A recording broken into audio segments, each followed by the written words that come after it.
সঙ্গে সঙ্গে কি করলেন? সঙ্গে সঙ্গে ওই কামানের গুলিতে মন্দির সহ মিনা সহ গিরিধার সহ কামানের গুলিতে সব উড়িয়ে দিল, পুড়ে ছাই হয়ে গেছে। অন্ধকার কালো ধোঁয়াশা। এবার না যখন কালো ধোঁয়াগুলো আস্তে আস্তে পরিষ্কার হচ্ছে,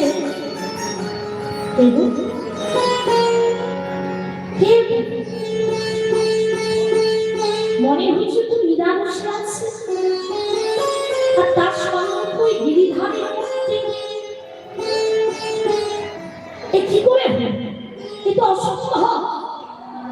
কামানের গুলিতে সব পুড়ে ছাই হয়ে গেছে, কিন্তু মীরার দেহে এতটুকু ক্ষত যায়নি, গিরিধারের অঙ্গে এতটুকু আঘাত লাগেনি। তবে কি আমি ভুল